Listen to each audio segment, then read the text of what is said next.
Inilah Injil suci menurut Lukas.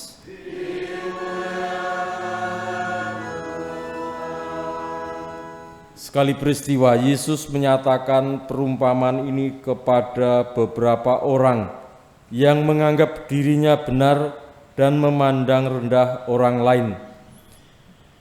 Ada dua orang pergi ke bait Allah untuk berdoa. Yang satu adalah orang Farisi, yang lain pemungut cukai. Orang Farisi itu berdiri dan berdoa dalam hatinya begini, "Ya Allah, aku mengucap syukur kepadamu karena aku tidak sama seperti semua orang lain. Aku bukan perampok, bukan orang lalim, bukan pezinah, dan bukan juga seperti pemungut cukai. Aku berpuasa 2 kali seminggu. Aku memberikan 1/10 dari segala penghasilanku." Tetapi pemungut cukai itu berdiri jauh-jauh, bahkan ia tidak berani menengadah ke langit, melainkan ia memukul diri dan berkata, "Ya Allah, kasihanilah aku seorang berdosa ini." Aku berkata kepadamu, orang ini pulang ke rumahnya sebagai orang yang dibenarkan Allah, sedang orang lain itu tidak. Sebab barang siapa meninggikan diri akan direndahkan, dan barang siapa merendahkan diri akan ditinggikan.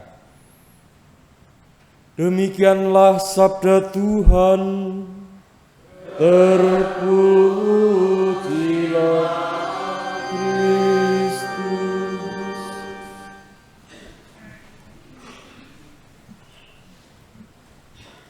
Bapak saudara sekalian yang terkasih, dua figur ditampilkan dalam bacaan Injil kita, tetapi kedua-duanya berlawanan dari pandangan umum. Satu figur pemungut cukai, orang yang dalam pada zamannya dinilai, dicap sebagai orang pendosa yang tidak layak, tidak pantas untuk hidup di hadapan Tuhan, bahkan orang-orang menjauhinya. Tetapi ia memiliki hati yang penuh pertobatan.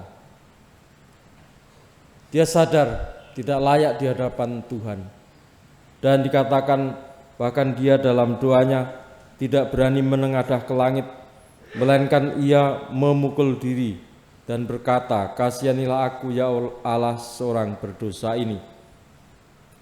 Sementara orang Farisi yang disanjung-sanjung, yang dipuji-puji, yang dipandang mempunyai peran besar, kedudukan tinggi di tengah masyarakat,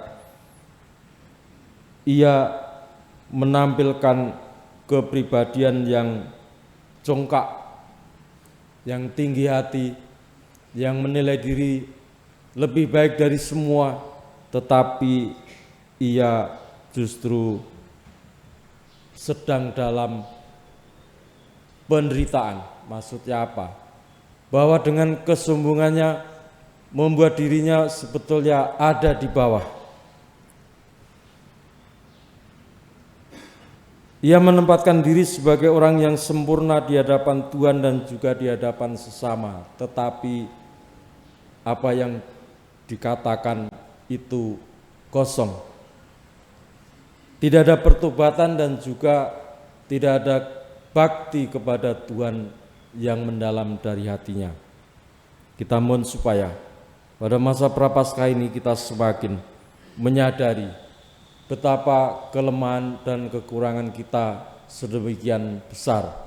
Sementara kasih Tuhan selalu dinyatakan bagi kita supaya kita semua juga hidup dengan penuh kerendahan hati di hadapan Tuhan dan di hadapan sesama. Tuhan memberkati kita kini dan sepanjang masa.